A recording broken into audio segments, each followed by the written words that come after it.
Every year, thousands of mountaineers venture into the remote and treacherous peaks of Pakistan, drawn by the allure of its stunning landscapes and the challenge of conquering some of the world's tallest mountains.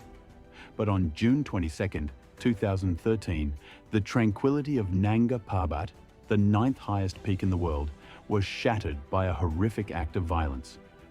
11 climbers, including 10 foreign nationals and a Pakistani guide, were brutally murdered at the Dayamir base camp, an event that would become one of the darkest days in mountaineering history. The Nanga Parbat massacre of 2013 was a turning point for mountaineering in Pakistan, a tragedy that left an indelible mark on the global climbing community. Known as the Killer Mountain for its high fatality rate, Nanga Parbat had long been a coveted challenge for climbers seeking to test their limits.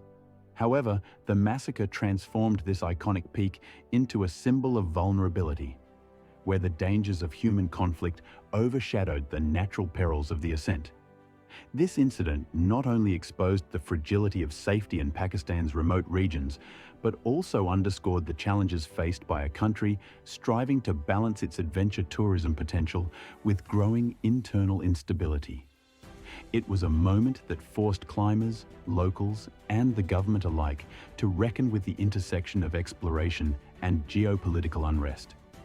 Nanga Parbat, standing at a towering 8,126 meters, has always held a mythical allure for climbers. Located in the rugged Gilgit-Baltistan region of northern Pakistan, it is surrounded by breathtaking landscapes and formidable terrain.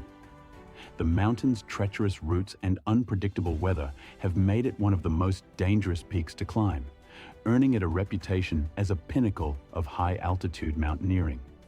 By 2013, this formidable peak had become a global destination for elite climbers from countries like Ukraine, China, Slovakia, and Nepal.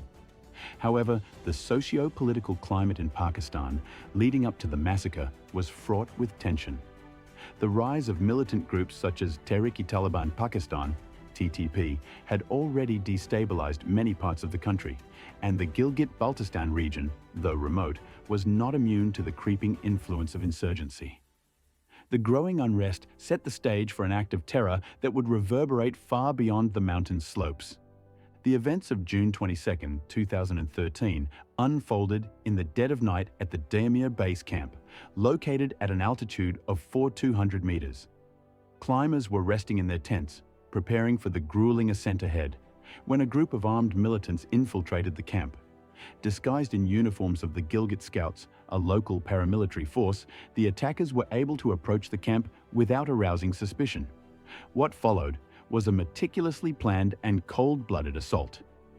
The militants roused the climbers from their sleep, forcing them out of their tents at gunpoint. The attackers then proceeded to rob them, taking passports, money, and climbing equipment, before escalating the situation into a massacre. One by one, the climbers and their Pakistani guide were executed at close range. 11 lives were lost that night, each a story of adventure, ambition, and courage brutally cut short.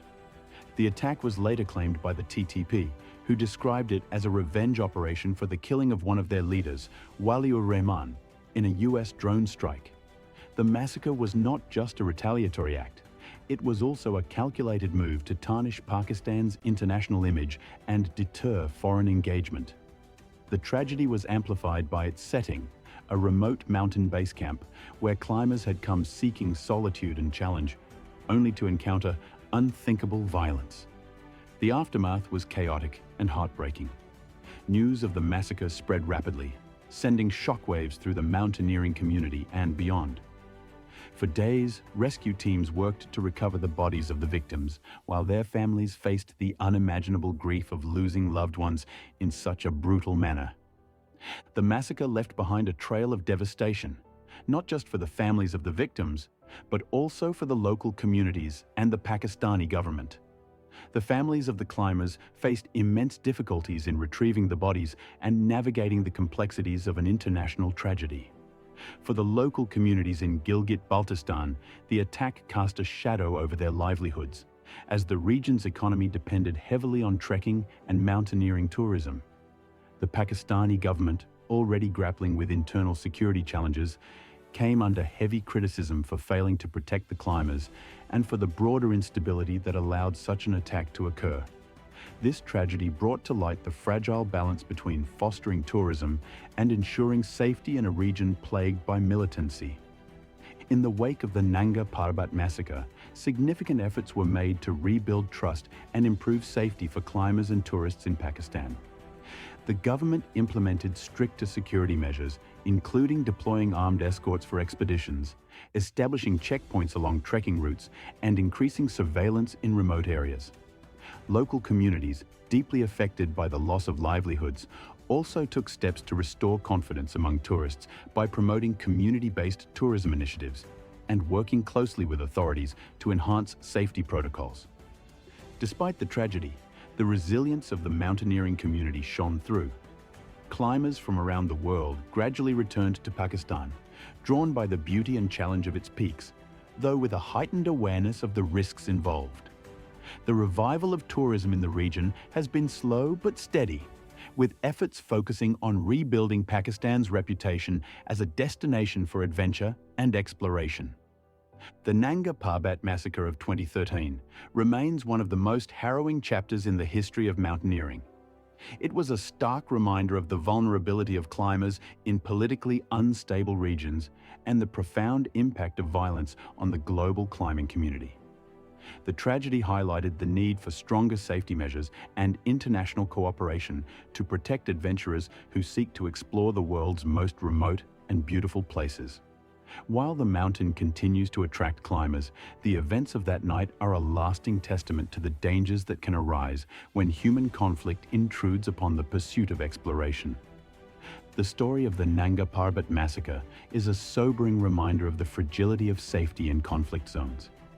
It is a tale that deserves to be remembered, not just for the tragedy, but for the lessons it holds about resilience and recovery. If this story resonates with you, take a moment to explore more about the lives of the victims, the efforts to rebuild the region, and the broader issues of safety in adventure tourism. Share this story to honor those who lost their lives and to spark conversations about how we can ensure that exploration and safety go hand in hand. Consider watching related stories about mountaineering tragedies or the challenges of tourism in conflict zones to deepen your understanding.